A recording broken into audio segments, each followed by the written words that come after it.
नया आना चाहिए। सब पुराने जानवर जो भी है 30 साल 35 साल 40 साल पुराने हैं।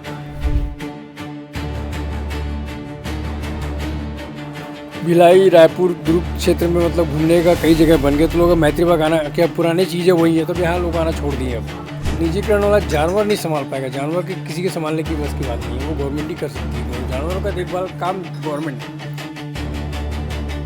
वो काफ़ी ज़्यादा महंगा आता है और जो उनको घोष दिया जाता है उसका सालाना खर्च ही 3 करोड़ रुपए तक का सामने आ रहा है। मेरे पीछे आप देख पा रहे होंगे मैं मौजूद हूँ भिलाई के मैत्री बाग में। जैसे कि आपने ये खबर तो सुनी ली होगी कि भिलाई के मैत्री गार्डन मैत्री बाग जू को जो संचालित था पहले बीएसपी के अंडर, अब बीएसपी से निजीकरण की ओर बढ़ा रही है, यानी कि अब ये प्राइवेट हो जाएगा। बीएसपी से हट के इसे अब निजीकरण की ओर लेके जा रहे हैं। मगर इसमें जो निजीकरण हो रहा है इसमें ये बात सामने आ रही है कि इसका निजीकरण जो है वो पूरी तरीके से नहीं होगा। ये जो जगह है ये जगह बीएसपी की ही रहने वाली है। अब बात करें निजीकरण की तो टिकट काउंटर, कैंटीन और जो वाइट सफ़ेद शेर है, जी हाँ जो वाइट बाग है, उसका निजीकरण होगा, क्योंकि जो सफ़ेद बाग का जो खाना है वो काफ़ी ज़्यादा महंगा आता है और जो उनको घोष दिया जाता है उसका सालाना खर्च ही 3 करोड़ रुपए तक का सामने आ रहा है। वहीं आपको बता दें कि विधायक रिकेश सेन ने छत्तीसगढ़ सरकार के माध्यम से एक बात रखी है कि बीएसपी इसे छत्तीसगढ़ सरकार को दे दे, एमओयू करा लीजिए और फिर ये जो है इसे निजीकरण में ना दे, छत्तीसगढ़ सरकार को दे दी जाए और इसका संचालन फिर छत्तीसगढ़ सरकार द्वारा की जाएगी। इसे एक पर्यटन स्थल में बनाया जाएगा, इसका जो डेवलपमेंट है वो फिर सरकार के द्वारा होगा।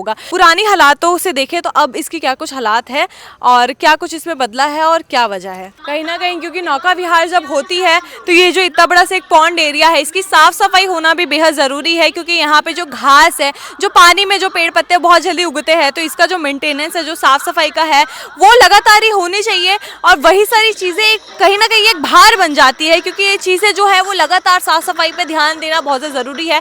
और मैत्री बाग का प्रशासन का ये कहना है कि उनके पास अब वो लोग नहीं रहे हैं जो पहले यहाँ पे संभाला करते थे, वो लोग अब रिटायर हो चुके हैं, तो जो संभालने का जो उनका व्यवस्था है वो काफ़ी ज़्यादा एक मुश्किल में आ चुका है। मेरे पीछे आप देख सकते हैं कि ये है यहाँ का कैंटीन, मैत्री बाग का कैंटीन, और भीड़ भी अगर आप देखेंगे तो भीड़ काफ़ी ज़्यादा कम हो चुकी है। और अभी ये जो कैंटीन है ये बीएसपी के अंडर आता है, अभी इसका जो देख रेख हो रही है और जो भी इसका संचालन हो रहा है ये बीएसपी द्वारा की जा रही है।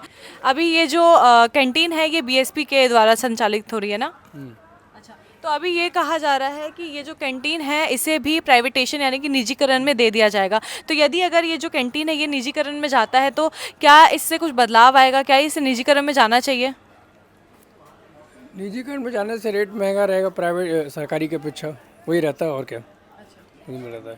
तो आप यहाँ पे कितने सालों से है ये कैंटीन का संचालन जो आप कर रहे हैं, कितने सालों से कर रहे हैं? 2 साल हो गए करीब। 2 साल से। तो 2 सालों में तब किस हिसाब से, अगर पहले की संख्या में देखा जाए तो लोगों की जो भीड़ थी वो थोड़ी ज़्यादा थी यहाँ पे? भीड़ अब कम हो गई, क्या है भिलाई रायपुर दुर्ग क्षेत्र में मतलब घूमने का कई जगह बन गए, तो लोग मैत्री बाग आना, क्या पुरानी चीज़ें वही है तो यहाँ लोग आना छोड़ दिए। अब पहले के अपेक्षा कम हो गए बहुत। मैत्री बाग में कोई जानवर है नया आना चाहिए, सब पुराने जानवर जो भी है 30 साल 35 साल 40 साल पुराने हैं, तभी तो मतलब यहाँ का एक डेवलपमेंट होना चाहिए। तब तो मतलब पब्लिक आएगी यहाँ पर। अब जो भिलाई वाले तो कोई यहाँ आते नहीं है, जो भी है ज़्यादा करके आपको महाराष्ट्र से लोग यहाँ आते हैं घूमने। भिलाई वाले तो सब यहाँ से वही चीज़ देख के आदमी एक बार दोबारा नहीं देखने जाता है, वही सब इसलिए कहा तो नया करना चाहिए हर चीज़। ये तो कहा जा रहा है कि अगर निजीकरण हो जाएगा तो यहाँ पे चीज़ें नहीं आएंगी और जितना हो सके उतना ज़्यादा डेवलपमेंट यहाँ पे बढ़ेगी। बढ़ेगा, लेकिन निजीकरण में क्या है, निजीकरण वाला जानवर नहीं संभाल पाएगा, जानवर की किसी के संभालने की बस की बात नहीं है, वो गवर्नमेंट ही कर सकती है। जानवरों का देखभाल काम गवर्नमेंट है। प्राइवेटेशन बाकी तो प्राइवेटेशन लेबर आपको काम कर रहे हैं, सब प्राइवेट ही काम कर रहे हैं, पूरा सब जनरली पूरा प्राइवेटेशन है।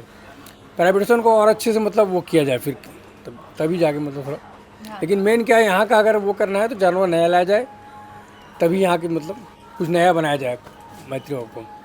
जैसे कि हमने भी दिखाया कि जो जानवरों की संख्या है वो पहले के प्रकार से काफ़ी ज़्यादा कम तो हो ही गई है। भिलाई मैत्री जंक्शन आपका स्वागत करता है।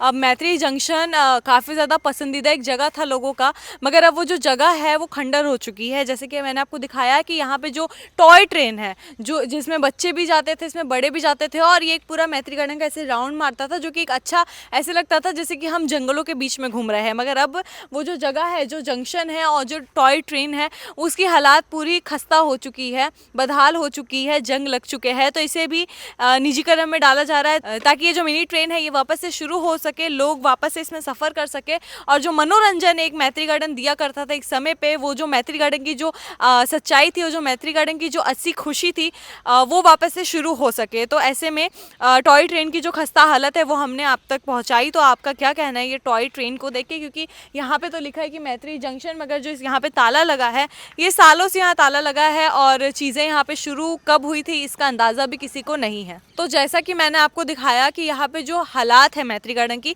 तो असल वजह कहीं ना कहीं ज़मीनी हकीकत यही है कि इसके निजीकरण करने की बात आ रही है, क्योंकि एक वक्त पे बीएसपी जिस प्रकार से इस जगह को सुंदरता में रखा करता था, जिस प्रकार से इस जगह की सुंदरता, इस जगह का मेंटेनेंस और डेवलपमेंट जिस तरीके से देखी जाती, जिस तरीके से यहाँ की देख रेख होती थी, वो अब नहीं हो पा रही है। कहीं ना कहीं बीएसपी का कहना है कि वो अब उतनी अच्छी तरीके से इस जगह का ख्याल नहीं रख पा रहे हैं।